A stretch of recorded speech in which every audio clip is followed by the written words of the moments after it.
Welcome back, everybody. I'm level-headed. We are going to be speaking on the Idaho 4 case today. I do have some panel guests that I will bring up here in a second. We're going to be going over case updates. Then we're going to do some speculation. This is kind of my fun hour with people that have differencing or same opinions as I do. Everybody is respectful. And then towards the end, we are going to open up panel to other people to come up, and we'll do it in one at a time up onto the panel so that they can ask questions or they can say what their theory is or whatever they want to say. And then we'll have to keep the line moving. But the only thing is at the beginning, just make sure that you're respectful when you come up on the panel or you will get removed. I'm going to bring up my guests. I got Greg and Kelly Thunder here with me. So let's add them there. There you guys are. Hey. Hello. Hello. I am going to turn my camera off. All righty. We're going to play this clip here. This is from KTVB about the white car. We'll get this done, and then I'll go into the other couple other things, and then we'll start talking about it. Okay? Sounds good. Yeah. All right, perfect. I'm going to mute out for a second. Whoever killed 4 university. Moscow police released new details in their search for whoever killed 4 University of Idaho students in their off-campus home back on November 13th. Investigators say they are aware of a white Hyundai Elantra that was found abandoned in Eugene, Oregon.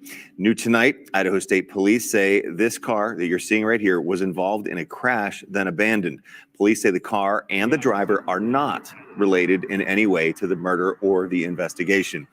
However, Moscow police say they are still looking for any information about a 2011 to 2013 white Hyundai Elantra like this one, seen near the home where the murders happened on King Road in the early morning hours of November 13th. If you have any information, please contact the Moscow tip line at the number on your screen at 208-883-7180.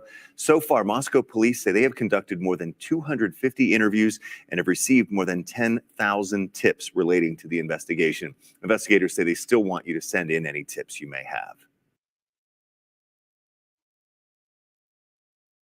have. We can comment on that real quick. 10,000 tips, that's a lot of tips. Oh my gosh, that is so many. Yeah. It is. Don't they legally have to enter them all in? They have to acknowledge every single one, even if they're ridiculous. Yeah, so I know from calling in and helping in the Michael Vaughn case that they take detailed notes in every tip. Oh, here she is. Duchess is coming up. Okay, cool. Hey, Duchess. Hey, y'all. How you doing? Good. How are you? I'm doing well. Hi, Duchess. How are you doing? Great. How are you doing? Doing fine. Nice to meet you, Gregory. Nice to meet you as well.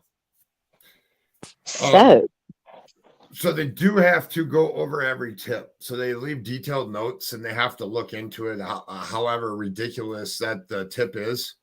Yeah. So that's kind of an interesting point. 10,000 tips, they have to go through them. There's no way that Moscow police department can do all that by themselves. Right. No. Just no. Yeah. Well, I'm just going to read this little thing here, and then I'll play the clip from the police department so people can understand that. And then we'll just start talking about the knife again, other cars, other people in sororities. You guys are going to update me because I am behind a little bit. I want to know what you guys tell me. So I got a couple other people that tell me some stuff, but yeah, we haven't heard Duchess's theory yet either. I know. So, all the things. Yep. every time I turn this case on, I've been working on so many other cases, and I have people updating me in my Discord. And every time I go over there, my mind it seems to be blown.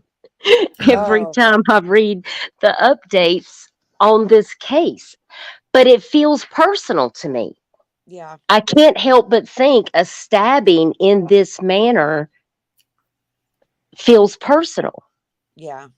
Um, Because they wanted the people to feel it, to be frightened, like, to experience that. Because everyone knows that a gun would have been a lot quicker and leave a lot less DNA. And yeah,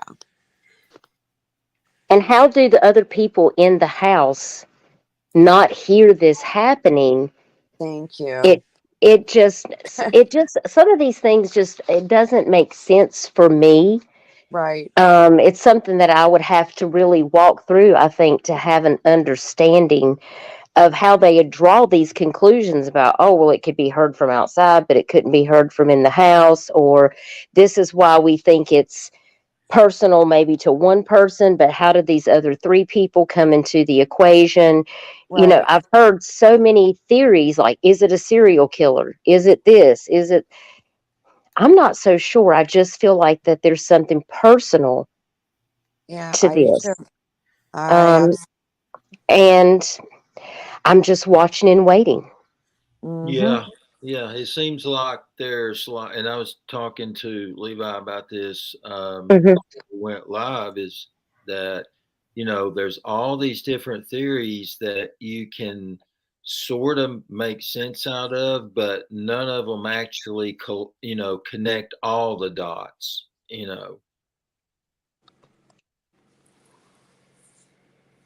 Oops, I think I muted myself. No, you're not muted. Okay. We can hear you. No, I totally agree. There's so much, but this is a big puzzle and a lot of pieces. Yeah. Yeah. Well, And Ava, I understand what Ava's saying in the chat. Like, once you've stayed in a 3-story house on the side of a hill, it's so much easier. Like, I live in a 3-story house, Yeah, but I hear everything. Like, I mean, I guess I have spidey senses. Like, I hear everything inside, outside. I guess because I'm always vigilant about everything. Um, but also how that house is, the layout. Like, yeah, there's what the house is made of, the way that there's all these different aspects that go into how things resound throughout the house. right. Yeah. There's so many things involved in that. I just can't quite put my finger on it. Well, they don't have carpet, and they didn't have like 15 years worth of like belongings in there, because they all kind of live very minimally, Hmm. and so that makes it more echoey. Right. Oh yeah. Oh yeah, because we have wood floors in our house, and Same, I hear very everything. loud. Uh-huh. Yeah, it's I can hear people walking above me. I mean, I hear people on the stairs. I feel Right. like if there was a commotion in my house, and my Yeah. house is over 3,000 square feet, I'm gonna hear it. Right. Hmm. I'm Right. definitely gonna hear it. So, Yeah. um, I just, once you hear it from okay, so the video that was recently released of the cops showing up at the door on a noise complaint, and you could hear everything inside that house, and Yeah. it gives you a little bit of idea of what you could hear on the inside in a weird way to me. hmm, I know it sounds weird, but it just seems like the sound was, I don't know. sluggy. We're gonna have to find the contractor next. Yeah. Because I mean, Yes, I need all the information. I'm willing to, Yeah. because sometimes I just need for it to make sense in my mind when I'm reviewing all of the information that we know to be facts. Because when I write out, I have these notebooks, and when I get a certain amount of information, I make myself a checklist on these cases, and I'm like, okay, well, we know this, this, and this, and I'm like, but we have all of these blank things. You know, Yeah. that when you don't know these particular things, to have that information is imperative. So, you know, I have to wonder, what is law enforcement sitting on? What do they know that we don't know? Why is it the car was such a big situation and now they're like, oh, well, we found this car, but now it's not important. Right. I'm like, Yeah, okay, that's stop. This, y'all are getting me. If I have to, I think Sluggy said, if I hear a launcher one more time, I'm Yeah. like, yeah, they make it be about the car. And then I just feel like it's going all these different directions. And yeah. sometimes it's hard to really maintain the focus on what we need to be concentrating on in order to find out who has committed this heinous act. Yeah, Yeah. there's some people that are so behind because you miss one day on YouTube and you don't hear what is now no longer valid in this case. And I feel bad there's people still hanging on to things that were squashed weeks Right. ago. So, The misinformation is where things get lost. People will run with stuff because they saw it on Twitter or they heard it in a uh-huh. chat. And Yeah. even if it gets, you know, confirmed that that's misinformation, there's people that still go with that, or they Yeah. state something and they don't state, in my opinion, or this is Uh-huh. how I see it. And Right. I feel like it's so very important to do that so that the facts don't get lost in the case, because really that's what we have to stand on. We have to stand on the facts. Right. Yeah, Yep. I think on the car, the thing that struck me was that when I looked at the image that was recorded at that gas station, food mart, whatever that was, and then I looked at the car that was wrecked, I immediately knew it wasn't the same car because you could look at the configuration of the rear window, how the roof pillar is, and it's different than the car that Oh. was pictured on the gas station. And it Hmm. also matches the car, the gas station image matches the car that was in the picture where the kid was standing on the roof of the house Oh and you yeah. see it below.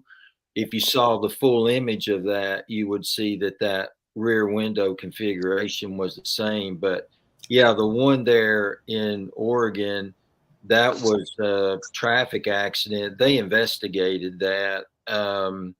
And, you know, that car was stolen out of Colorado and had, and the other thing that was evident to me was just looking, somebody had filmed the inside of the car that had been wrecked. And I mean, there was, you know, prescription bags in there and all sorts of things. So, I mean, Mm. Yeah, you'd be an idiot to leave yeah, that. yeah, Yeah. yeah.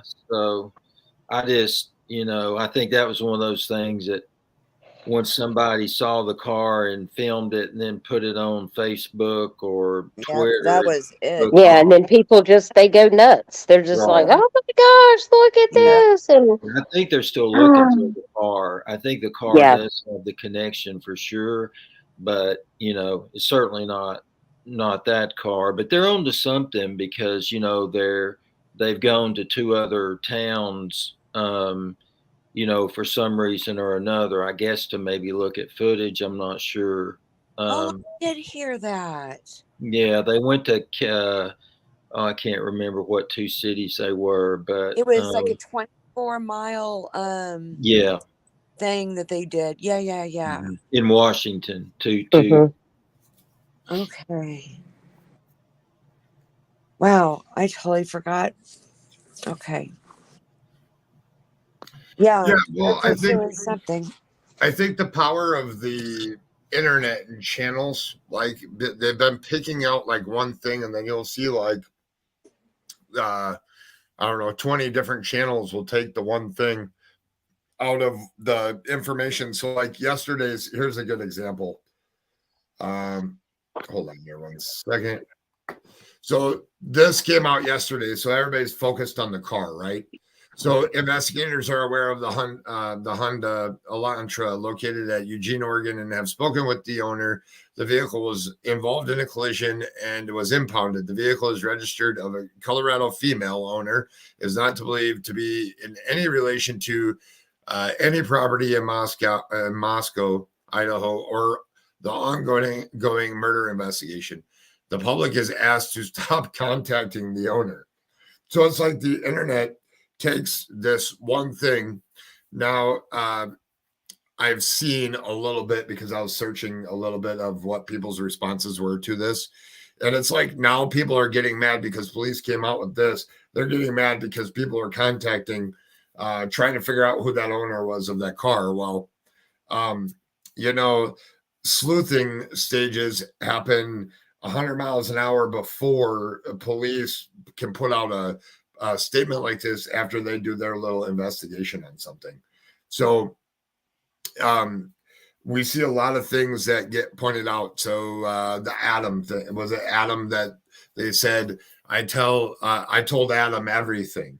So that was, everybody was talking about that and everybody was pointing that out.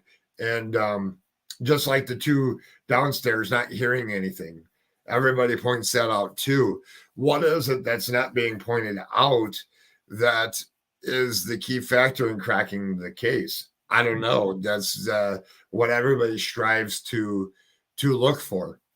I think somebody had a grudge against somebody, or somebody knew something that wasn't supposed to be known, or I don't know. But for some reason, 4 people knew something, unless the two were collateral damage. I think that they all 4 knew something.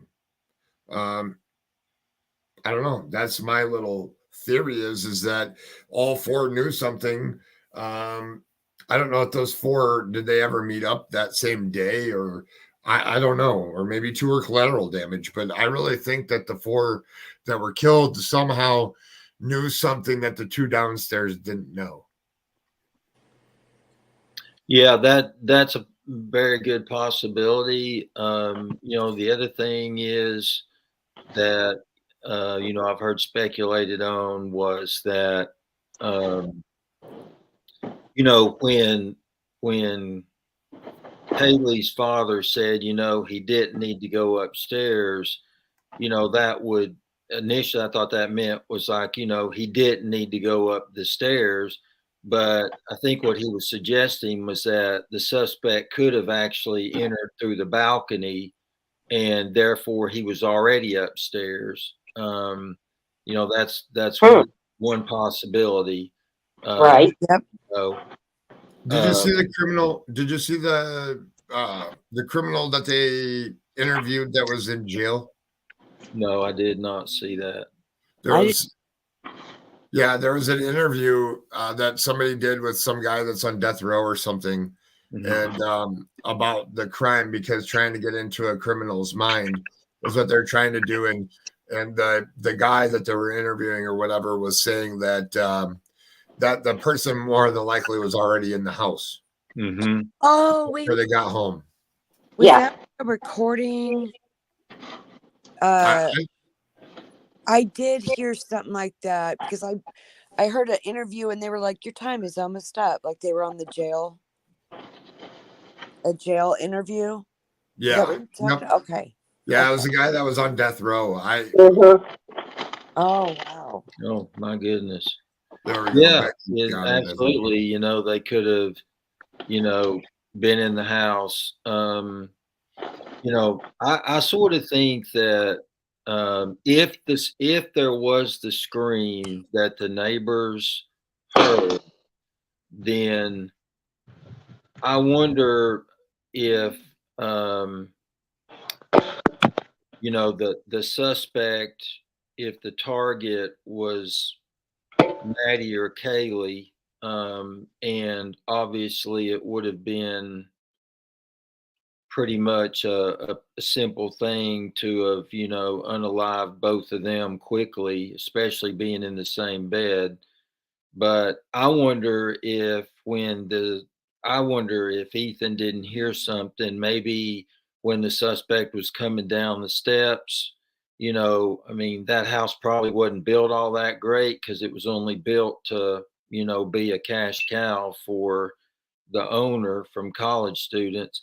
You know, maybe the steps creaked or something or made a racket, and you know, he confronted him or saw him in that hallway and, you know, maybe charged him and you know, unalived Ethan, and then maybe Xana was the one that screamed. And you know, it could be that that was enough to spook the person to leave. Maybe they had every intention of going downstairs and, you know, and you know, unaliving both of them as well. But I can't. The thing is now, you know, there's speculation that the suspect actually, you know, possibly took a shower before they left. Oh gosh. And if that's the case, then, you know, that would have been in that bathroom on that hallway outside of Ethan and Xana's room. Yeah. So, you know, the roommate would have had to have heard water running. It's just really perplexing as to, you know, I mean, if I heard a scream upstairs, first thing I'm doing is dialing 911. I don't care if Right. I thought it was, I mean, Right. there's the difference between party noises and a scream. And Yeah. I can't believe that if there was a struggle with Ethan and those floors having, you know, being hardwood or cheap or whatever they were, you can't tell me there wasn't some bumping and thumping and Oh yeah. somebody hitting the floor. I mean, that's not a party sound, excuse me. You know? There's actually a video of I forgot which one it is. One of the boys playing with the dog Yes. on the steps. Did you see that? And he kind of taps on the steps to make the dog do the same thing or something. And you get an idea of how loud those steps are. And yeah, I'm sorry. Like that, it's just super echoey. Like Mhm. there's nothing in the house. You know, everything from curtains to everything will start to muffle sound at some point slowly, but I mean, I don't know. That Yeah. I don't, and I totally agree with you too on how it all that Ethan's surprising, and I that's exactly how I see it happening in my head as well, you know. But oh, Yeah, the I don't know if shower I thing. buy into the shower theory Yeah, I don't. situation, but I do agree with Gregory that it has crossed my mind that is it a chance that whoever the last people that he encountered, whoever that the last person that he stabbed, whatever transpired in that moment, he you know, he that person might have realized, hey, I've got to get out because I'm gonna get caught and left. You know, which is why everybody in the house, you know, wasn't, you Yeah. know, found deceased because before they could accomplish whatever it was they set out to do, you know, maybe there was a struggle, maybe something happened and they were like, I've got to get out of here. Right. Yeah. Yeah. Well, So, a scream would make you think maybe I'm just putting myself in the suspect's head, but that would immediately make me think, oh God, they're calling 911. I got to get out of right. here, you know? Yeah. I agree. And Xana would have been, if that's how it played out, Xana would have been the only one of the four that had the longest amount of time to Mhm. react. Exactly.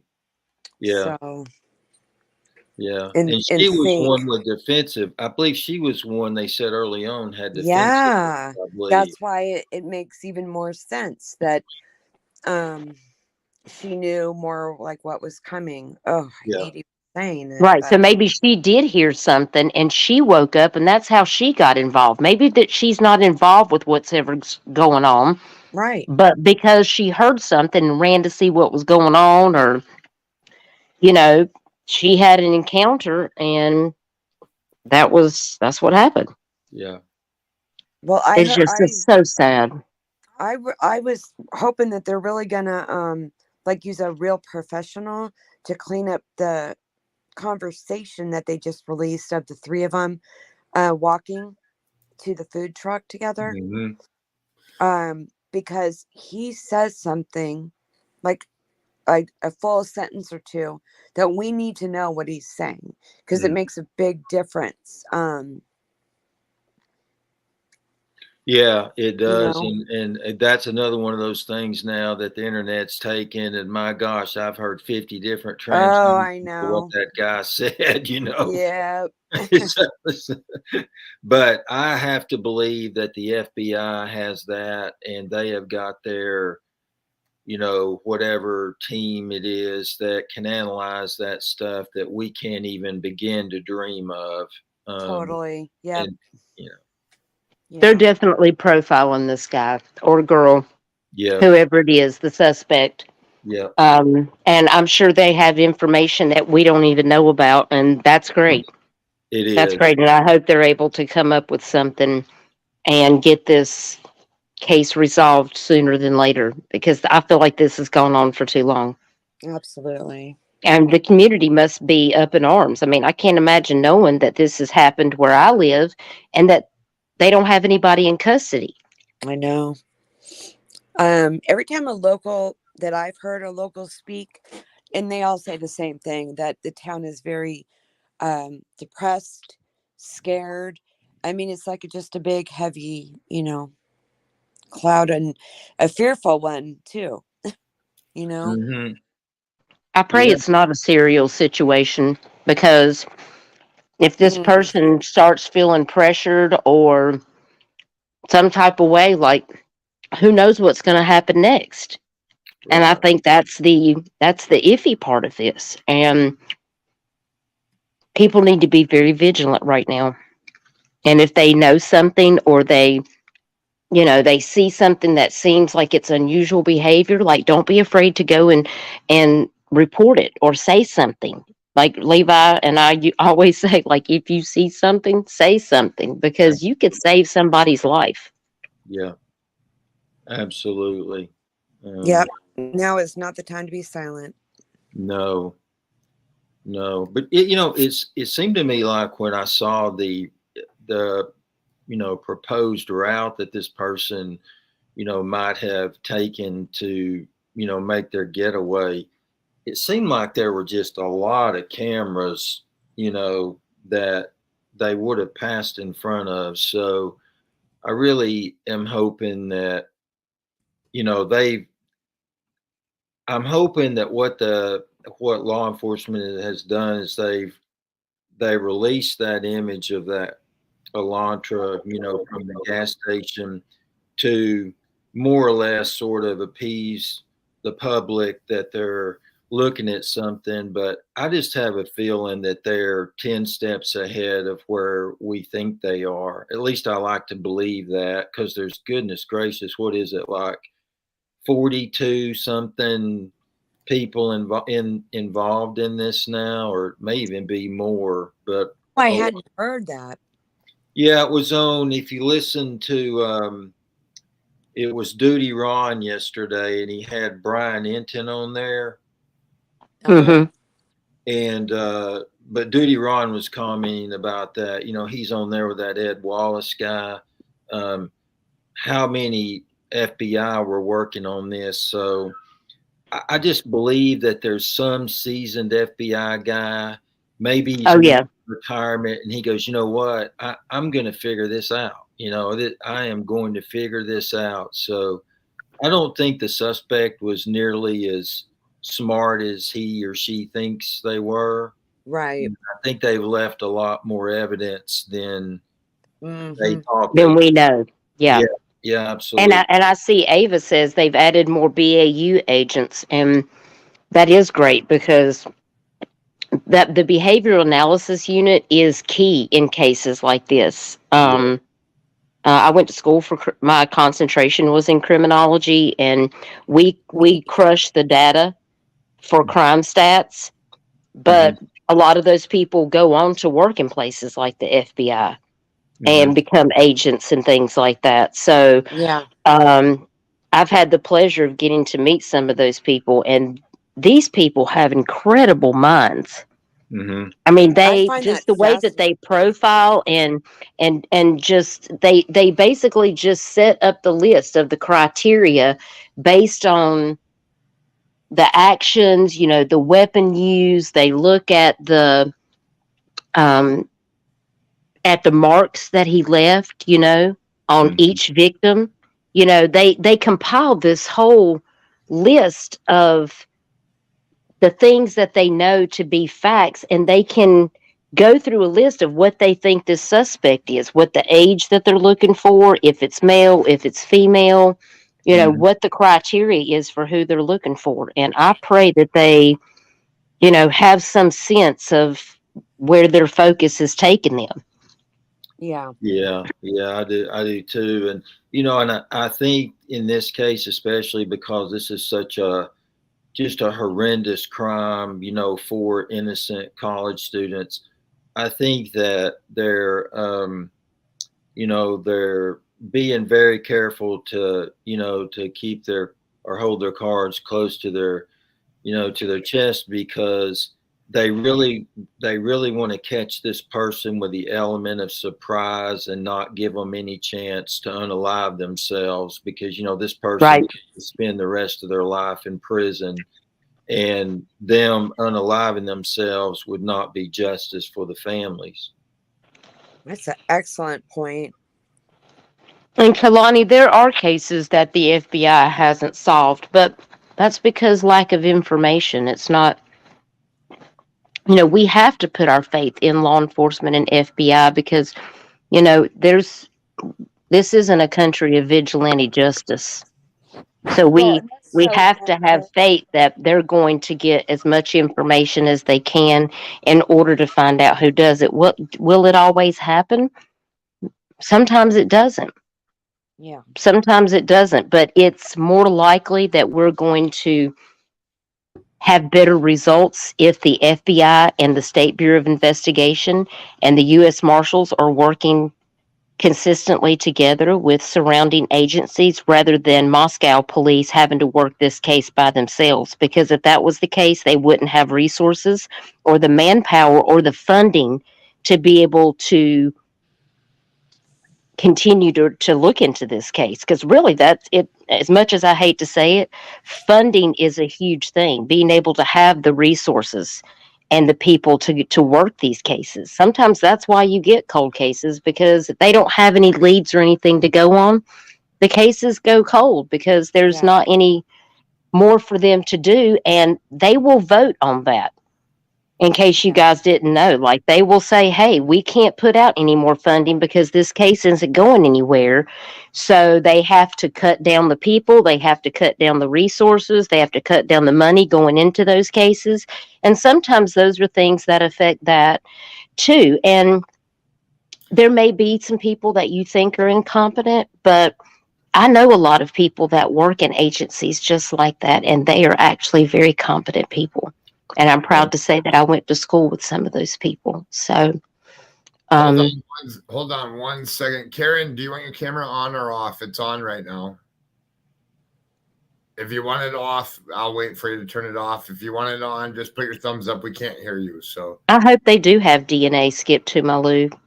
Oh, I hope they've been able to access something, because you're good with it anything on, can right, help. Karen? It's on. No, yeah, okay. I The camera's on still. So just so you know, Karen. I think it was that Jennifer Coffendorfer that was former CIA, FBI. Yeah, she's FBI, former FBI. They have a way There you go, Karen. separating DNA strands that just is phenomenal. So, there's no telling what evidence they gathered inside that house. That's right. And that's what I have to bank on, is sometimes it's what is tangible that makes or break a case. Like they have to make sure they got every possible thing. Fingerprint, I hope they did luminol on the entire inside of the house. Anything they come across like that, the evidence is so important. It's crucial in a case like this. Right. Yeah. Yeah, absolutely. One thing I will give Idaho, Moscow police credit for is, I've heard criticism about this gentleman, just being 2 years as far as a detective, but at least they had I guess they put their ego aside and called in the FBI pretty much, I think, the next day or something. So he may be officially in charge, but I think he realizes that, it's like, hey guys, I'm really in charge, but look, y'all take the reins here because you all are the experts. At least I hope so. And I Yeah. respect that. I do I too. respect that when he knows to make the call, because there are departments out there, and I've worked on cases like that, where they will not reach out to the Yes. FBI, even though the family has asked them to bring them on board. Like Yep. they just don't want to do it. Mm-hmm. Yep. Mm-hmm. And it's sometimes that's hard for me to wrap my mind around. Mm-hmm. Mm-hmm. Those But they have the egos. resources and the funding that can help, support these cases, getting the attention that they need, and getting everything taken care of that the local law enforcement isn't necessarily prepared to do. Yeah. Mm-hmm. That's a good way to put it. That they aren't prepared because they don't have to do this normally. That's right. So it's They don't nothing to have be they don't like have all ashamed of these about. things or access, because Right. federal and state funding is so much different than a local law enforcement resources. And I can't tell you how many Yeah. times a local law enforcement agency has told me on a case, the reason that this case isn't going any further is because we're out of funding. Like, I have a case right now where a mother gave her DNA to be ran for NamUs. And you know what NamUs told her? We're out of funding. We're out of funding for the year, and it's been 6 months. That was 6 months ago, and her DNA is still sitting at a police department in Arizona, waiting to be ran so that we can determine if there's some unidentified bodies it needs That's to be tested against. awful. Yeah. And I asked her how much it was going to cost, and I would see Yeah. if I could get the money together. Right. And the police department won't even give me a quote. And I said, so if NamUs isn't going to cover it, why aren't you covering it? He goes, oh, we Right. don't have the funding for that. We don't do that. We don't do that. I said, well, the mother wants to pay for it. And he was like, well, and then he really wouldn't talk to her about it. And it was, that disturbs me when Yeah. you run into That's not situations like fair. that. That's Yeah. not It's fair not. that And, that's where it FBI needs to get involved, because yeah. you You got got local law one enforcement guy. agencies. Yeah. Yeah, that's Yeah. wrong. So, Hi, Karen. Great Hi point. there.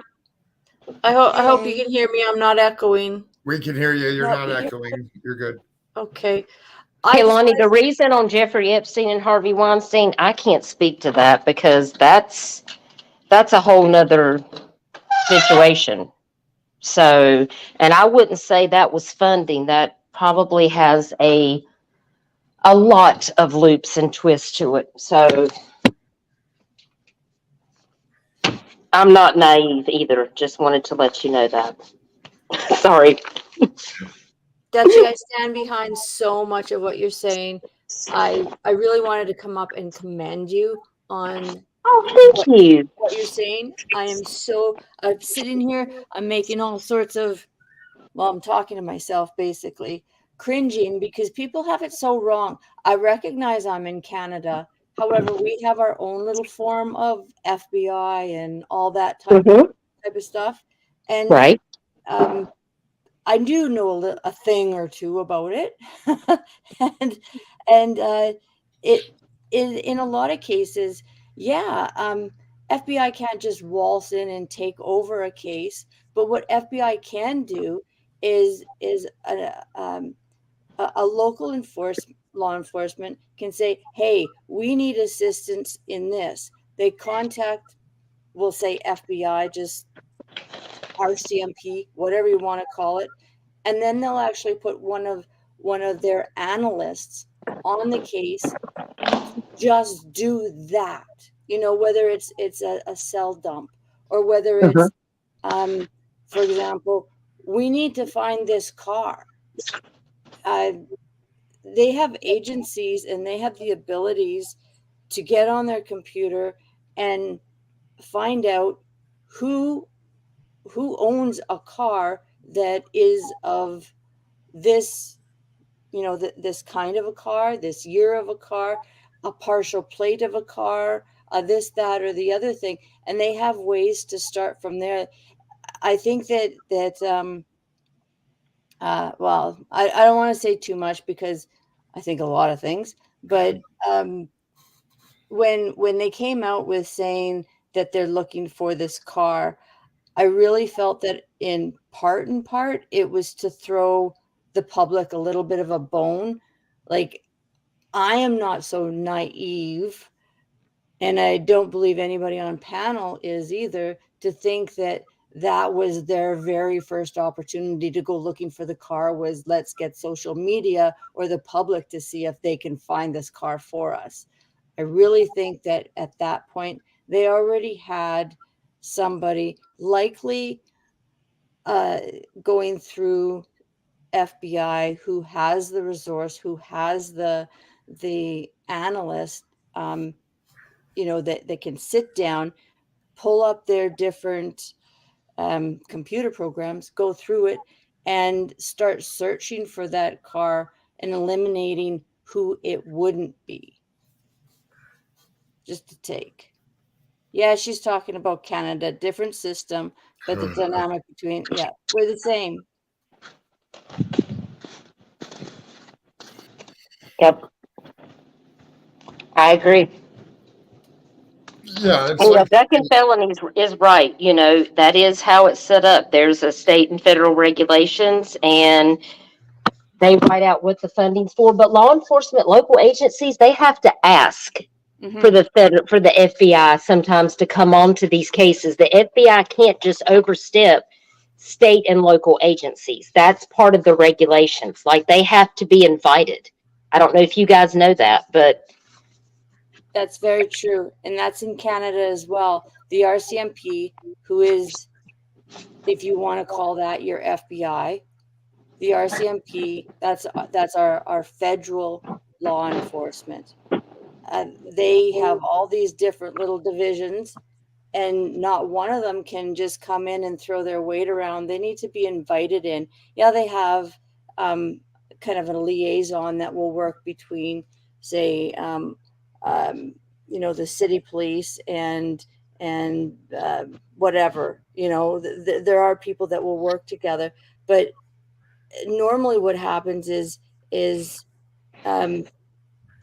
they're having a problem, they're looking for this, there's these murders going on in this area, they'll contact RCMP, a specific division. I'm not going to start getting into all the acronyms and everything else, but and then they'll assign an analyst to it, whose sole job is go to work and get that information, pump it out, bring it together, put it together, present it, go back to square one, that kind of thing. And you know, FBI, you've got the what is it, the NCIC, you've got VICAP, you've got you know, a bunch of different other ones that are things that are similar to what we have in Canada also. Correct? you're correct. So A lot of people don't know you like I know you, but everything, like some of the stuff that people say or whatever, I don't want to say too much here, but some of the stuff that people say they don't know. So, you, I don't know how else to explain it to them, but Chief Hadley asked in Georgia about the funding to be moved to move funding, which is a prime example of salary different funding and stuff. correct. What do you think? I know Greg and Callie saw the little clip I played about the police. Somebody made Moscow LE is the lead period, and they made a video on it. That was in their last press conference, which is fine. They're the point of lead for media, for stuff.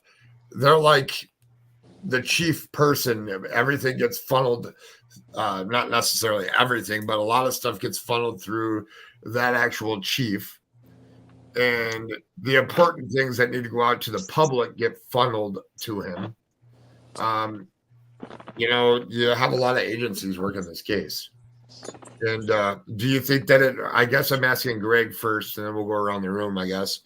Do you think that's hurting the investigation because there's so many agencies involved, or you think that it's helping it? I think it's helping it, quite frankly, because I think that, you know, that I think there's 60, I believe it's 60 FBI agents, total of 80 something people. You know, just like the car, I'm sure there's a certain segment of those, you know, FBI investigators that are searching that out. The thing we have to remember too is that, you know, there are so many internet sleuths out there that that are good, and then there's some that are typically just kind of, you know, sort of like firing in the dark and saying all sorts of things. I think the law enforcement, you know, they have to be so careful because, you know, we have to think the person that did this is probably watching social media, and they can't release something that could tip that person off. So I think there's a whole lot going on behind the scenes. I think there's different segments of the, you know, broken out from the departments that are focusing on, you know, certain aspects of it. And, you know, all we see is, oh gosh, you know, we're getting 10% of, you know, what they know. That's kind of how I look at it. So I don't think it's hurting at all. Yeah, the more the better at this point. You know, it's not solved. And they all have their different trades, you know, that they can, like, under the umbrella of under true crime, of like law enforcement, there's all these different branches, and they're all kind of meant to work together to solve a crime. So in my opinion, I think it's a good thing.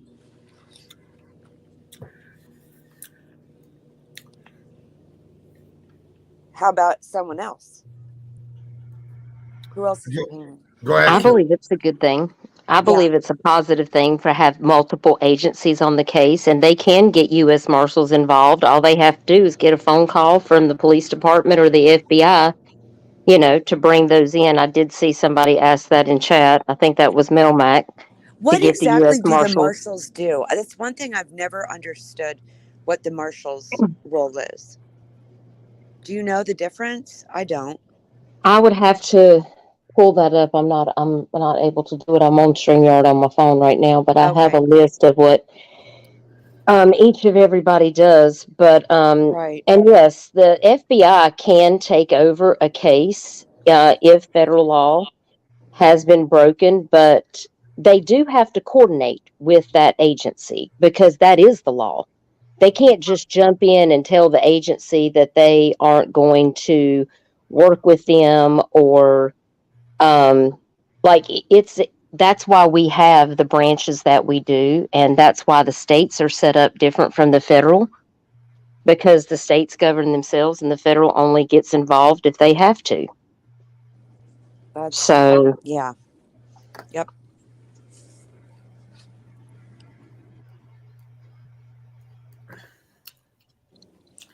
Levi, what's your opinion? All right, so here's my opinion. So first off, we'll go over to U.S. Marshals real quick. They protect the courts, track down federal fugitives, prisoner transport, witness protection, asset seizures, and then other operations, special operation groups, trained officers who work like local police force, SWAT team, and stuff like that. So they do a little bit of everything. I don't think that they'll insert themselves into this case, not until they positively identified a fugitive, which would be they'd have to name the suspect and know 1,000. I don't think they would do anything because it'd have to be a fugitive, right? They wouldn't go hunt down or track down somebody that's a suspect unless they knew for sure that they had committed the crime and were guilty of it. Right, because like in Aspen Jeter's case, the U.S. Marshals were involved with the State Bureau of Investigation, the FBI, and multiple law enforcement agencies because they had a suspect. Oh, so then maybe if they do get a suspect and have the evidence behind it, then maybe they will get involved. It's possible. It depends on how FBI sees fit. Yeah, so my take on it is you have, I think there's, what did we say last time we were here? 25,000 people that live there? So I like to use the Michael Vaughn case. Right.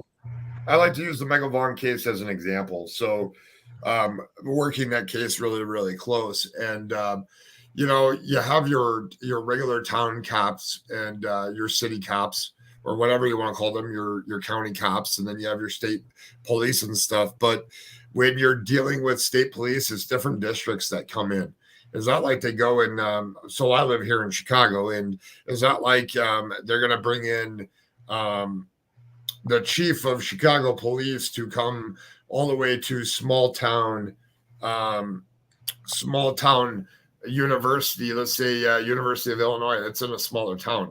They're not going to bring that person all the way over to help, but the smaller town is not going to have the resources or has never used the capability of maybe digital forensics, which when I say digital forensics is getting pings, being able to take them and filter through them correctly into a database. I mean, there's over, what do we say, 360 people that are living in that little area. So that's a lot of digital evidence that is out there. Now you're going to have to go through all that and process it. If the local law enforcement was sending it all the way in to get analyzed by the analysts, it would take years because they wouldn't know the exact process. So having the FBI and certain supportive groups in something like that, and the technology, the more the technology that's out there, the more footage they have to go through, the more scraping of digital evidence. It takes trained people to do that stuff. And it can speed up the process. It's still going to take time. So that's my take. I think it's great that they're helping. You know, I just think they don't step on toes. It's like a learning. It's like they're training that town if this ever, hopefully it never happens again. But if something like this happens again, all those, while these officers are in office, they're all going to be trained. They're learning along the side of them, of people that have very good education and very good training. Does that make sense? Oh, yeah. So, oh, yeah. Whether you get they a lot like of it or people. not, they're learning. Yeah, you get a lot of those smaller, the smaller police forces that, I mean, you go through your police academy or whatever, and you come out and you get put into the field, and then you're not going to have the training like some other people. Okay. You're not going to have some of the training like some of the other people that went to Quantico and went to divisions of different divisions and different specialties. So that's my take, Karen. I agree. Certain people, you know, there's expertise in certain areas, and I think it's important to be able to utilize those people and bring them in and have them do what they do well, rather than send them in a direction that is new to them. You know, why not bring them in, use them for what they're good for, and then bring somebody else in, use them what they're good for. working it together like that. I just don't, I think it's too soon for people to say, oh, the police, they don't know what they're doing. Oh, nobody's doing anything. It's because we're not being told what all they're doing, but they are doing things. Right. There's definitely people doing things that if they told all of us, then that means the bad people would know as well. Mm-hmm. Yeah, I agree. I think yesterday, I think it was yesterday that Brian Inton was out front of the house and two unidentified, I don't know, some role in the criminology. They came walking up with a toolbox and they went inside, and we don't know what's in there, but it could have been anything from swabbing to any kind of evidence, and did their thing and left. So they're still examining and going over evidence. So that's good. Yeah, it is. And I think if it had been like, I've heard people say, oh, the crime scene was so contaminated. No, I think if it was, they would have like been done with the house and, released it back to the owner. I mean, I think that there's, if they need to keep going back there to gain, additional forensic evidence, Yeah. it's there for the taking. Yep. Well, which you brought up a good point. They went back into the house. So whatever evidence as they're going through photos or they're going through, maybe some results came back on something and they know exactly the point where those results came back from. So they wanted to gather more saliva, blood, DNA, more evidence from that exact spot, maybe. Right. And I don't know how to say their name. Kalilani. It says, sorry, we hope competent. So this isn't a pun at the FBI. It's talking about some of them that are on social media and are doing interviews with certain people is what they're getting at here. We hope competent agents and cops are put into this case, but there are plenty of incompetence in all agencies. Too many ex-FBI agents attest to this, meaning I think what they're talking about, anyone questioning it should watch the videos of how police and agents interact with citizens, lots of lawsuits, and taxpayers had to pay incompetence. Oh, I thought you were talking about the ones that talk on social media and do interviews and give their 2 cents on cases. Because they all differ. I mean, everybody, just like how we, let's say this is speculation. This is not who we are or what we are. Let's say I'm an FBI, Greg's an FBI, Kelly's an FBI, Karen's an FBI, and let's say that I have my own opinion in the way that I see that the investigation's going. That means that Greg can have his own, he's looking at the case in a whole different angle and has his own theories and stuff. They're just like us as humans. They take the evidence, apply it to what their theories are, and then run down those rabbit holes just like we do. Right. Mm-hmm. They just are skilled at it and have their hands on the actual evidence so that they can actually, we're only accustomed to speculating, thinking, oh, what if they have this? Or we don't have that actual physical evidence like they do. So they still have to go and run the lead or run the DNA and figure out, okay, that we got 2 DNAs from that one spot. Now we need to figure out how to separate the 2 DNAs. So we have to go back into the house, grab more DNA from that spot or from a couple different spots because the DNA was mix matching each other. That could be what was happening. I don't know. Yeah. I'm just a regular citizen like the rest of us here. Right. Well, they weren't there long from what the clip showed. They were very dutiful. They walked right in. There was the 2 of them. They only had one little toolbox thing. And it was like they were going after one specific task. Mm-hmm. And this is kind of a gruesome thing, but the fact is people have been talking about how sticky blood is, and one of the reasons it retains so much evidence, so if there's a lot of that on a crime scene, you're going to have a lot of evidence. Yeah, and not like water. Allie, didn't they stay on the second floor, I believe? Yeah. And they spent a lot of time in that kitchen, that's what started to kind of throw people off for a while too.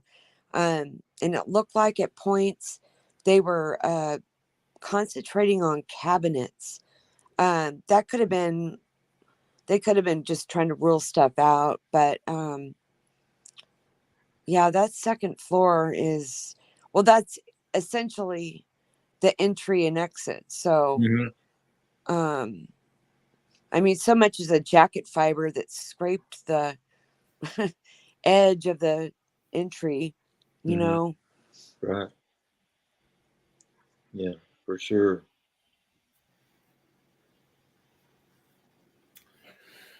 But Karen, what's your theory? What's my Yeah, what so here, I guess I could ask you a couple things here.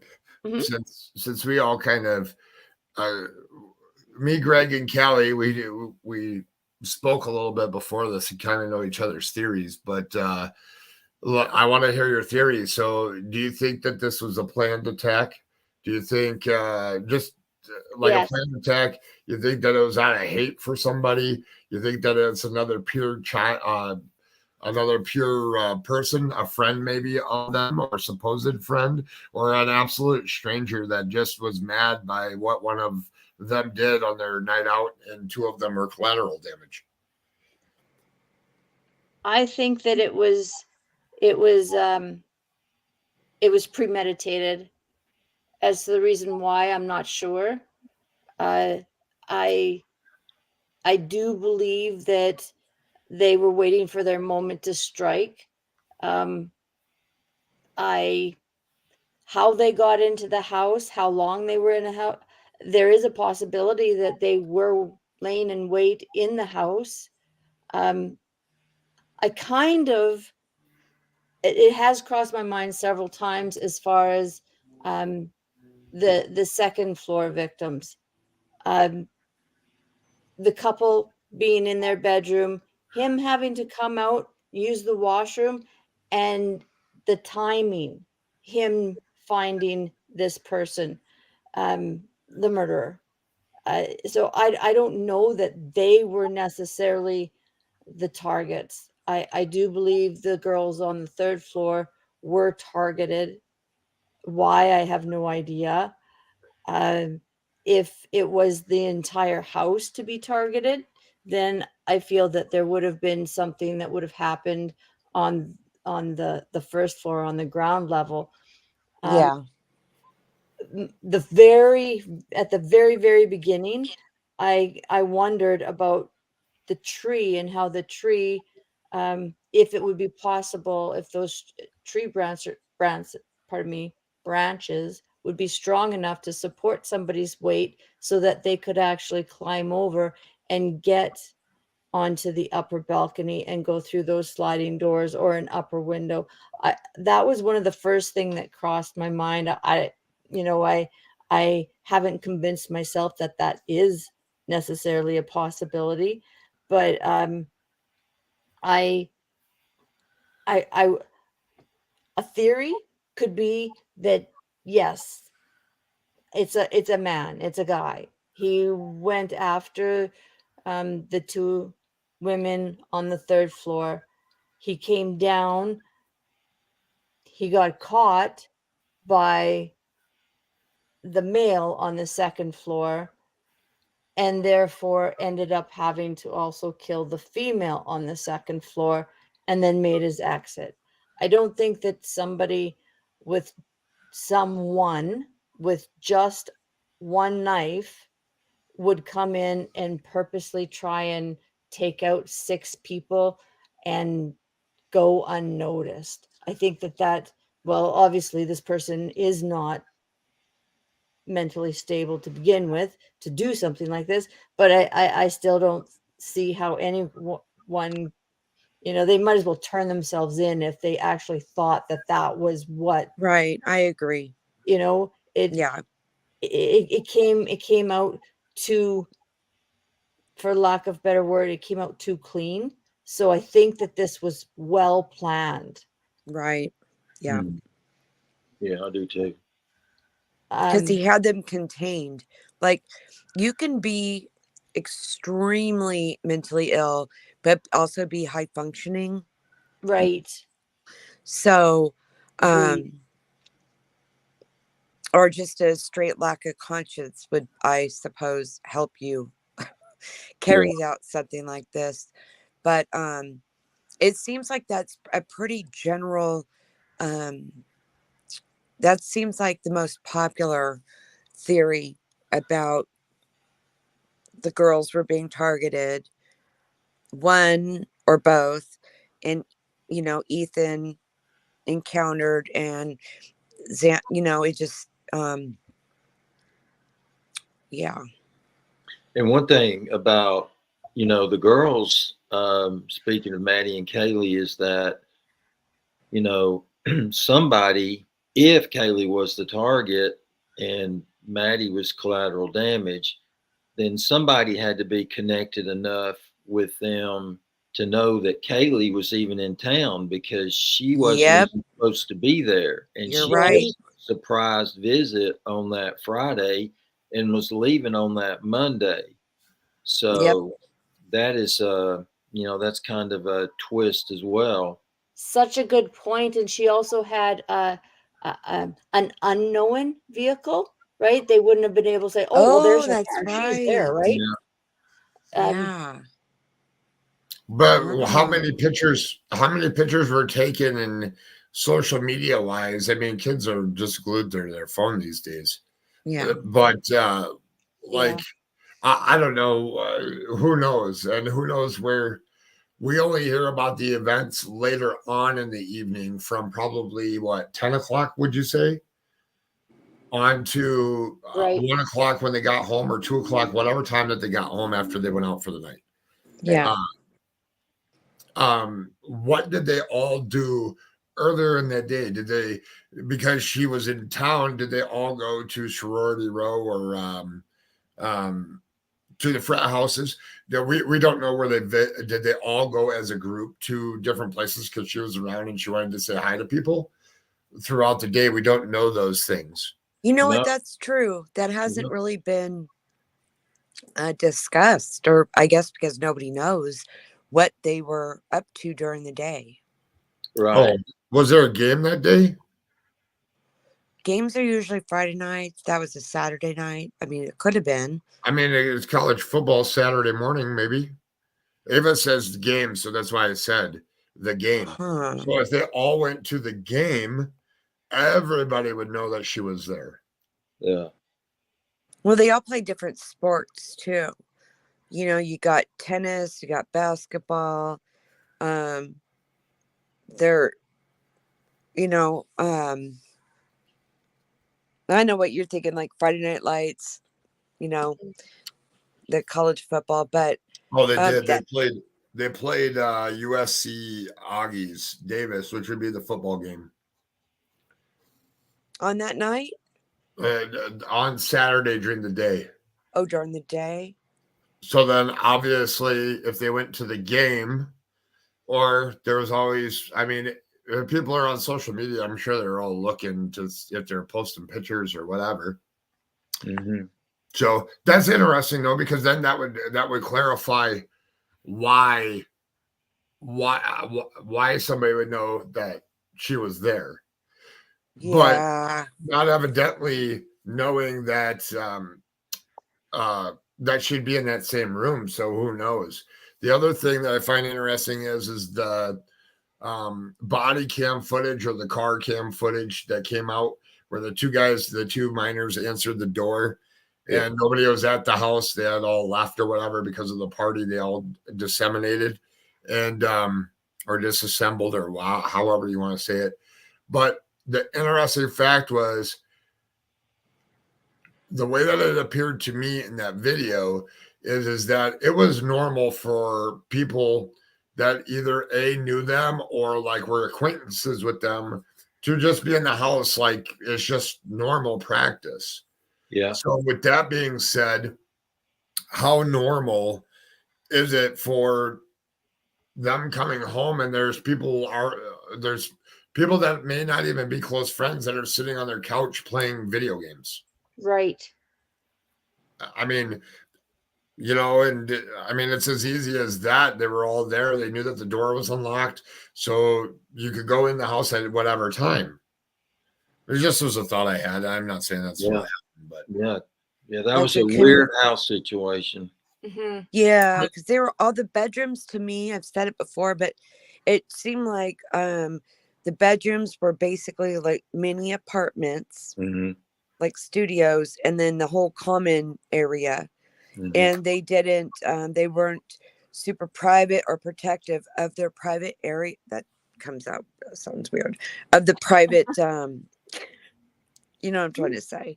The Like, community area. yeah, thank you. Oh my gosh. Every time I open my mouth. So, yeah, like they just, because they could always retreat back to their room, Mhm. and it was securely shut and it could be locked. Yeah, But good. That's a real good point. And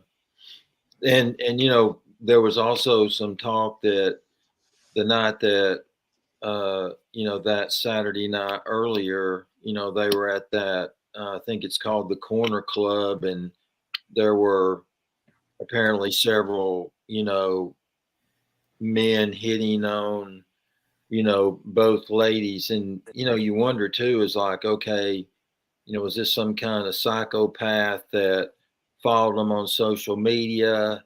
Somebody that, knew them well enough that had been in the house before, and maybe somebody that had hit on Kaylee or Maddie. And I get the feeling that, in general, they were nice people, but I also get the feeling from some things I read that they could be mean as well. And yep, same. I could see them, humiliating a guy or something. Mm-hmm. And, some guys, it's like, most guys brush it off and go, well, you're lost. But there's some Right. nuts out there that, they internalize that, and it just, that rage, if you will, just grows and grows until it reaches a tipping point. Yeah. Till all it takes is one more, Mhm. Yeah. That's right. Yeah, and whether they intentionally or unintentionally were trying to humiliate someone, it the wrong person, one person could take it a totally different way than it's Yeah. meant to be taken. Mhm. And girls go out, they just want to be left alone by the boys, and they just want to be girls. And Yeah. You get approached so many times, you can get nasty. Well, that poor guy doesn't recognize how many times that one of the girls has been approached that evening. Right. So like I'm trying to look at it from both sides of the fence, and as far as how rejection feels, and how nice is nice, and how people can come across as being rude when they sincerely aren't rude. That's not what they're meaning to do. But with this person coming into the home and doing what he did, I feel that the home is set up in a situation where the people within it can be watched. They can Yeah. very easily. Oh, Yeah. yeah. And so I feel that it was something that it was going to happen. It was just a matter of unless something prevented it, it was going to happen. Yeah. Yeah. Yeah. Not Yeah. necessarily to those people, but you know what I hope I'm making myself clear there. I'm not having a good day with words. So Well, neither am I. I get like that.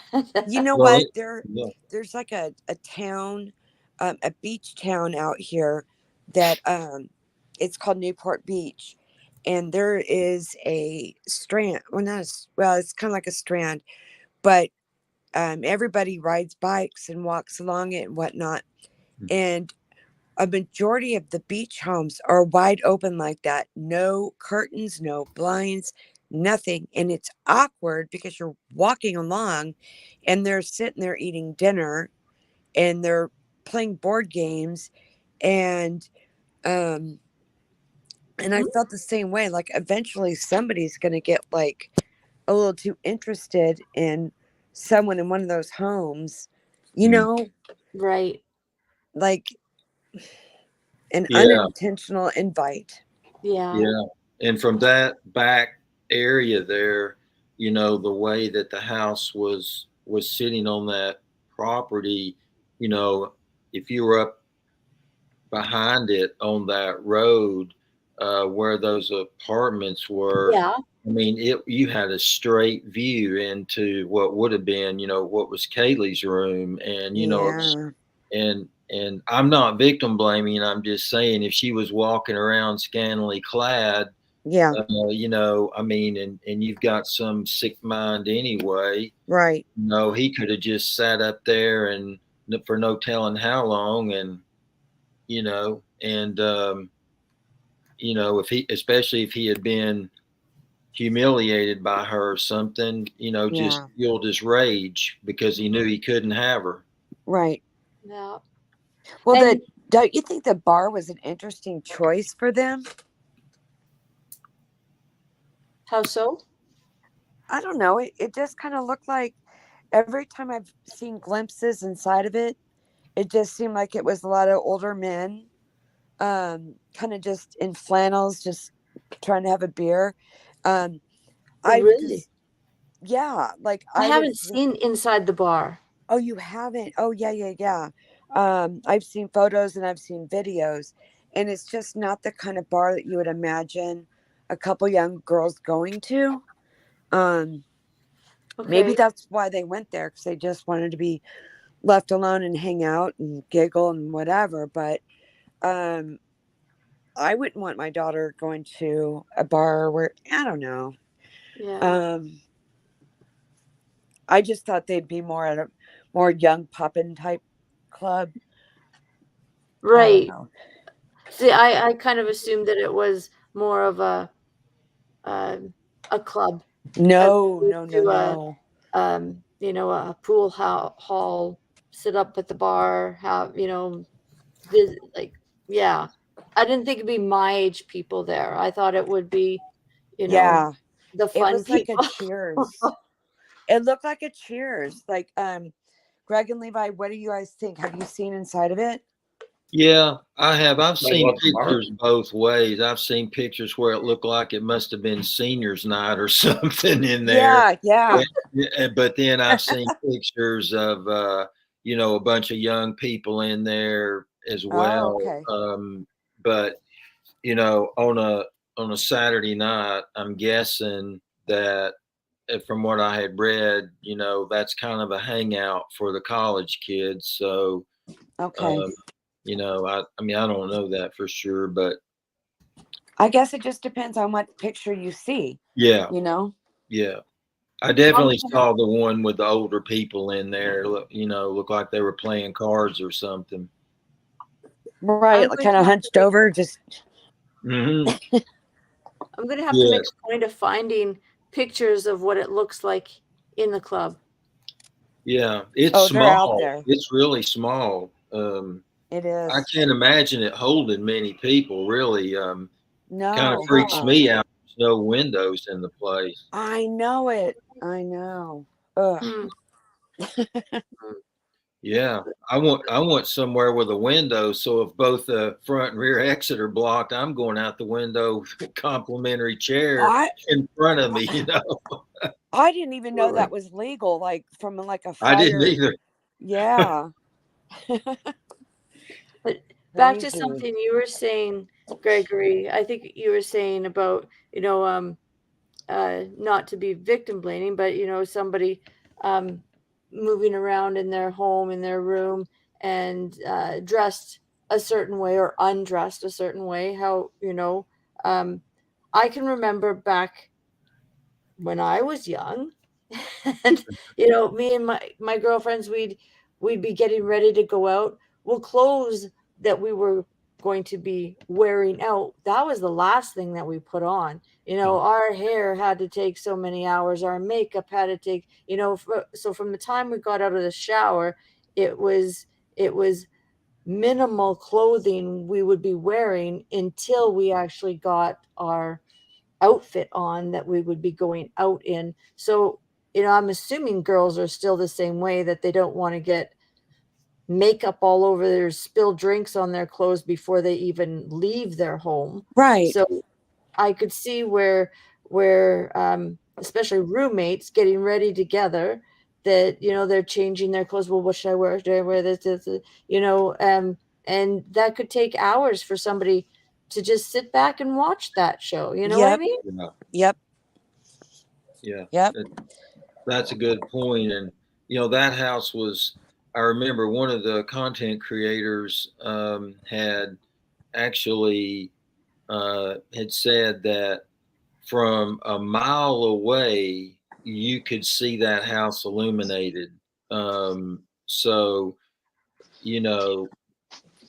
I just remember when they showed the body cam footage of the officer walking up to the house. I mean, you could see people standing inside, on the second floor. And so I can just imagine, that room upstairs being illuminated like it was. And, It did, even from Stigma Chi, Mhm. from looking out toward Yeah, the King Street house. It did illuminate, like it did. It stood out. Like, it's it weird. did. It just did. Yeah. I agree. Yeah. Yeah, it's such a sad, horrible thing. It really is. Yeah. It shouldn't have happened. Um, how do you go No. about preventing it from happening again? I have no idea. Right. Yeah, I agree. I heard an interesting theory. It was called the double rejection theory. I don't know if you all heard it or not, but No. when I first heard it, I was thinking, oh, this was Kaylee and Maddie, rejecting somebody. But no, what this person had said was that, the possibility of, some younger guy that was college age, had followed one of them on social media and maybe had tried to, start something on social media with them. And possibly somebody who had even, been in the home before. But this person also, you know, applied to the university because that university, it was termed terms of difficulty getting in. It was termed like a medium grade, like I think it was like 80 out of 100 people that apply get in. And the possibility that this person applied to get in because they knew the the layout there in terms of all the homes and the partying and all that kind of stuff that went on, and they wanted to be a part of it. And so they applied to the university and got rejected. So here, they're rejected by some lady they have an interest in, and then they turn around and get rejected by the university as well.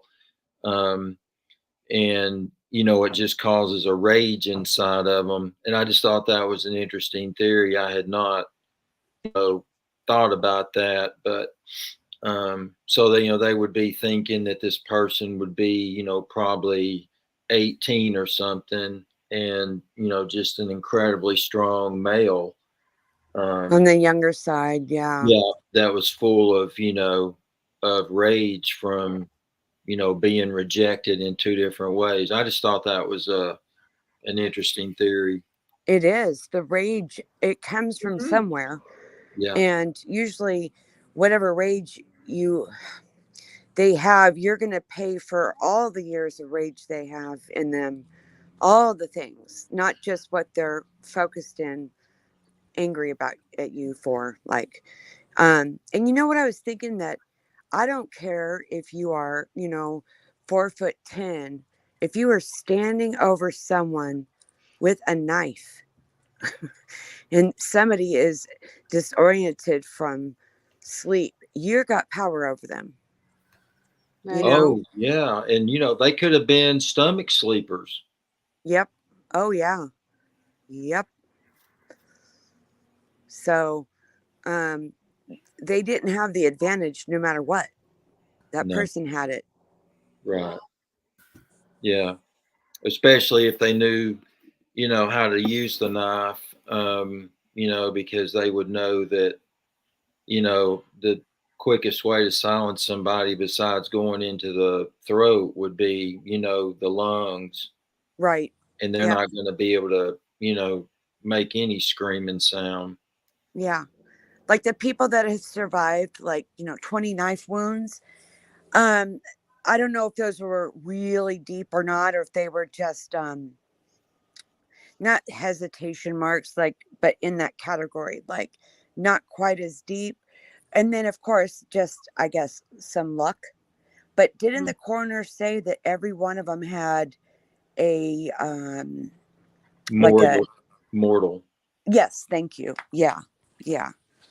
So I don't know if they just got lucky, the murderer, or they damn sure knew what they were doing.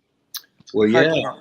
And to stab, if you go into the chest, I mean, you're talking about, going through bones. So, what I had heard some people say is that most likely during the course of this, these acts, that probably the tip of the knife got broken off simply because if you were going into the chest, you were encountering bone, and the tip of the blade, will often break off after a point. So that's, I always thought, I know the coroner said it was like she mentioned chest, but I always thought that, just going straight into the voice box would have been the quickest way. I mean, you're going to have an unbelievable amount of arterial, what. So, Mm. but, it just, I mean, I guess it just depends on, um, what they had in mind. Exactly. But I think they meant to, I mean, this was not just an attack. This is intentional taking, like they wanted it successful, you know?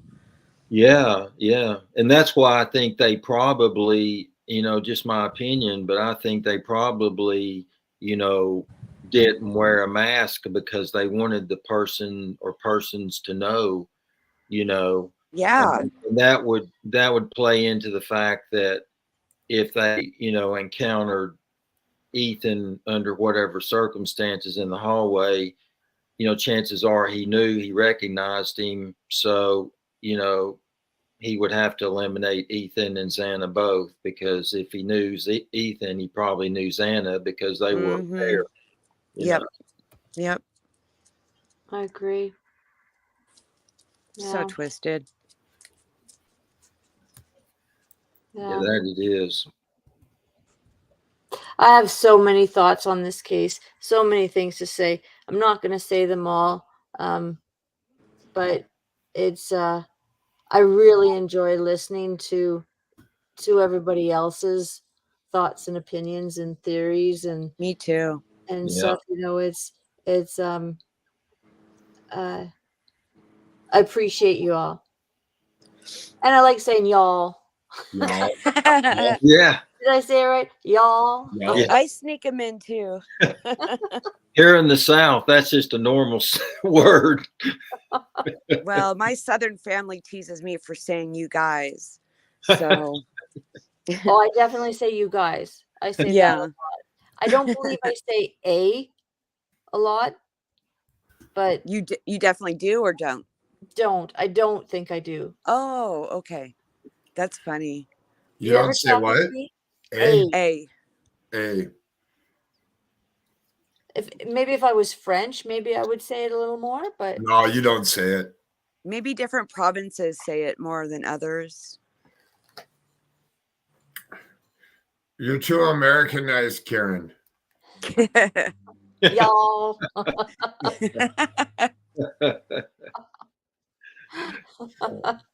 but thank you for having me up here. I just wanted to come up and say my 2 cents and thank everybody for coming I'm forward. glad you came up. Yeah. Yes. Thanks, And Karen. I appreciate when people can be real and actually stand behind law enforcement and understand that things don't get solved in a month. If it does, great. But Right. it definitely takes the team. It takes a village. You know, Yep. you need a link, like, or a chain, to pull it all together. And I don't personally expect that FBI is going to be up front and center, but I don't think they're very far from up front and center either. I do believe they are there, and I do believe that they are working hard, and I do believe that they have their little task force. Let's Yeah. let's put it this way. They only put out to us and to the press what they want to. Right. They don't we're not obligated to see any of that stuff. No. There's a reason why they do everything. Right. There's a reason why they're talking about this white car. I mean, normally in normal situations, you use crowdsourcing to get the person that owns that car to, maybe it's just a hunch or a theory, or maybe it's hey, we need to talk to this person. Maybe they'll come forth, or Right. maybe they'll take off and run, but we're already watching them. So let's see what their actions are. Right. I mean, sometimes everybody, they're doing stuff for certain reasons and releasing certain things. And, There's a method to their madness, right? There is. Always. Yeah, I mean, you can absolutely. use crowdsourcing for good. Mhm. And sometimes it helps. And sometimes it gets the worst of them. Like the lady, this car crashes just out of coincidence. In the case, and everybody's hunting to find who that person is and this or that. Well, if I was driving that car right now and I lived in that town or anywhere close surrounding that town and got into an accident, and everybody in those towns are watching everything that's going on. So would you take your license plate off your car? I sure as hell would. Well, if it could be run, then I suppose so. Yeah. We don't know. A police officer could have went there and already assessed everything, and it just got picked up later. And the police officer may be the one. I think that's what happened. Yeah, that is that they knew about that car. Like, I Right. think it was a week ago, and had already investigated that particular car. But like I said, it didn't match the car in the in the gas station footage. So Yeah. They know things. And the people who are the naive ones are the ones that are saying, "Oh, they know nothing. They have nothing." right. That's who's naive, in my opinion. I believe that of course there are the bad apples in every bunch, and as people have said in chat, there have been some good agents say that there has been some bad agents, things like that. I agree with that completely. There's good teachers, there's bad teachers. There's good wives, bad wives, good husbands, bad With husbands. every trade. Yeah. Exactly. But I do have I do have to put some belief in that this is major. They don't want this to happen again. And it has happened, whether the city, whether the university likes it or not, this is on them. This is not going to go away. Right. So Yeah. for them just trying to not talk about it and hope that everybody forgets come next year, that's not going to happen. They own this. They're going to have to wear this, just like the families, unfortunately, are always going to be Right. scarred by this. Good And point. you know, it's too soon for the public to just throw up their arms and say, oh, nobody knows anything, right? Yeah, that's right. And to your point, Karen, it's like, you know, they're not, you know, and the families obviously have difficulty with this, but you know, I think it's that Chief Fry, I believe, that's the kind of the spokesperson for the Moscow Police Department, the bearded guy. You know, he goes, we're not going to release any information that compromises this investigation. And, you know, that's just has to be frustrating for the families. But, you know, I'm glad it's that way, because they have to collect, even though it was in the same house, it's almost like it was 4 different crimes, and they have to collect enough evidence to where, you know, when they get to court, you know, they're going to get a conviction, and, you know, Bingo. not some botched piece of evidence that becomes inadmissible in court that could mean the difference. That's right. It is the conviction. It's a game of risk. They have to be very, very careful. Mm-hmm. Yes. Yes, and I know I'm saying you guys again. So on that note, you guys, I'm going to jump back down. Okay, thank you, Okay. Karen. Hey, Karen, Thank you bye-bye. very much. Bye-bye. Now I just have to get, oh, there we go. That was great.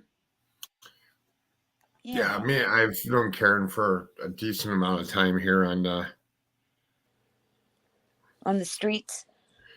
yeah, I met her through another channel and have got to really know her, and yeah, I know her a lot better than I talk to her quite often. Yeah. So, Nice yeah. lady. Very Yeah, nice. good person. Very nice. Well, I'll jump down then, and so you can, but hopefully we can continue to do this. You know. Yeah, definitely. All Yeah. right. Thank you. All right. I'll talk to you guys later. Okay, bye, Kelly. Bye-bye. Bye, Callie. All right, sir. Thank you, Levi. It was You're awesome. welcome. Yeah, definitely. This was a good one. And I don't know. I mean, is social media going to solve this? Probably not. Is it going to put pressure on them to do something? Possibly. You know, the more eyes that are watching a case like this, the harder it is on law enforcement to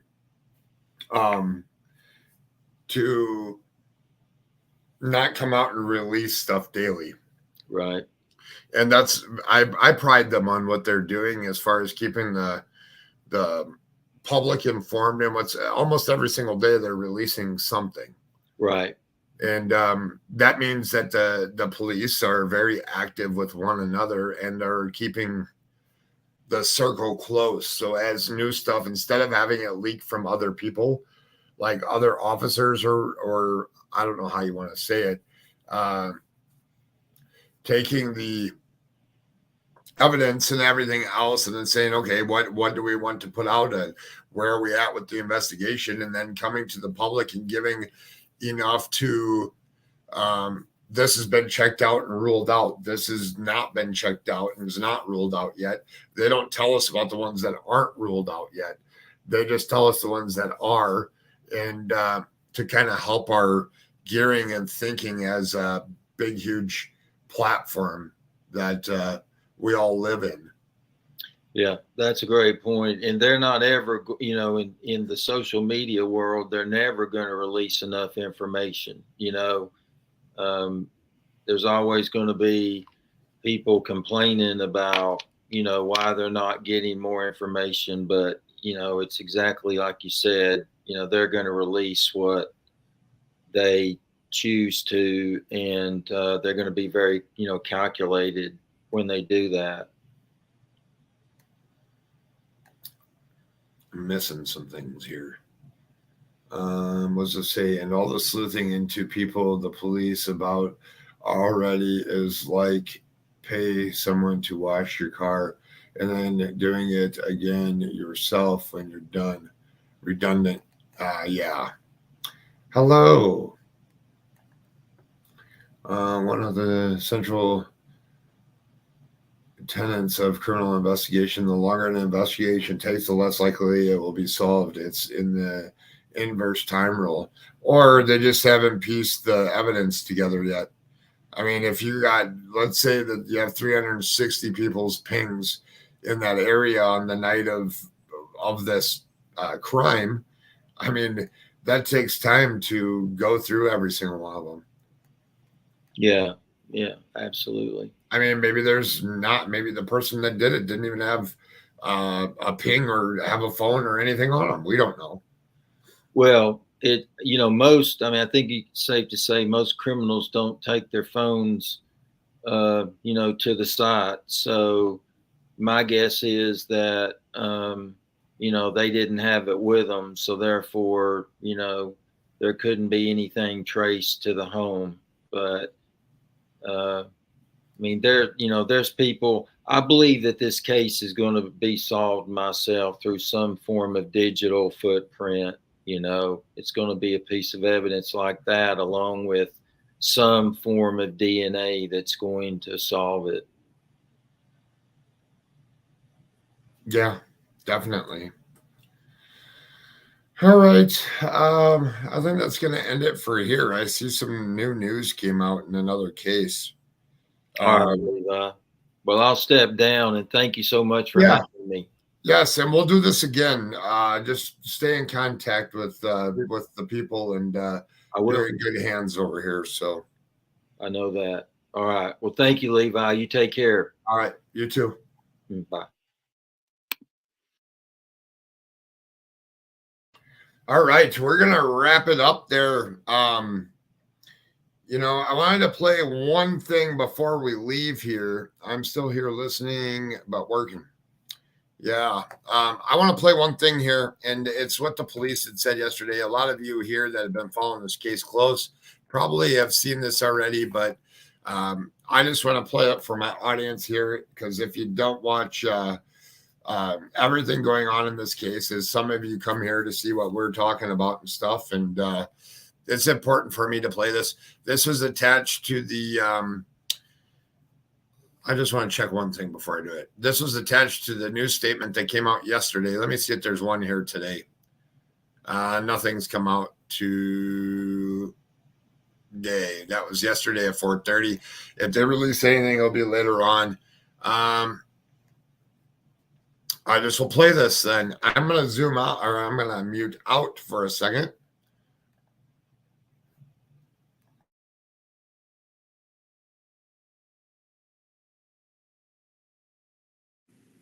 So I know there's been some questions about the leadership in this investigation.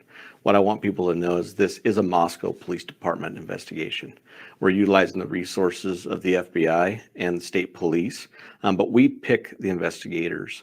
My command team oversees this. We have 94 years of experience between us, and we're going to continue to work this case. We're going to continue to work it to the completion.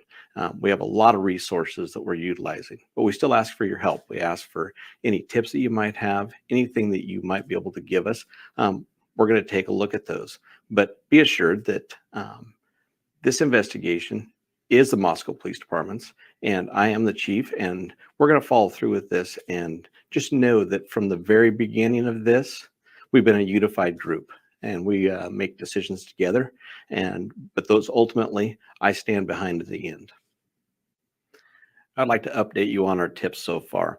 We've received 7,600 email tips. We've received 4,300 phone tips. We've received 4,500 digital tips. All of this helps build the picture that we're trying to put together here to solve this case. What we want you to know is we appreciate all your help. We appreciate everything that you've done, but we're asking that if you have anything additional, please just send it to us through our tip line or through our email tip line. We appreciate that.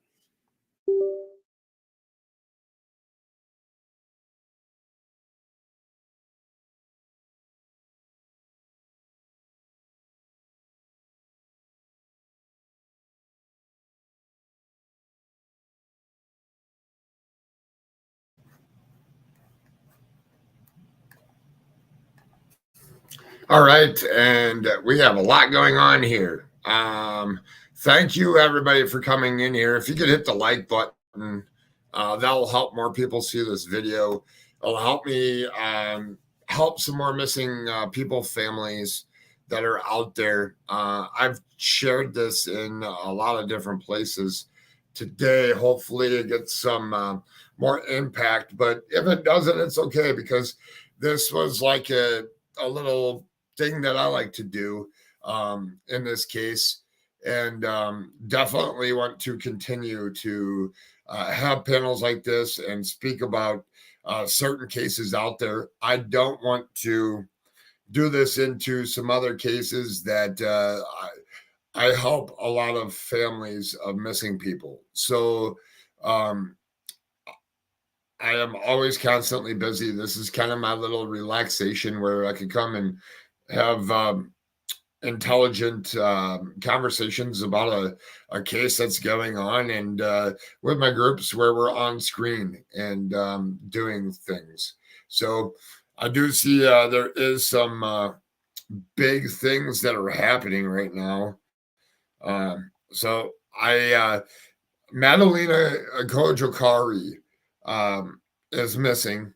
There is some information that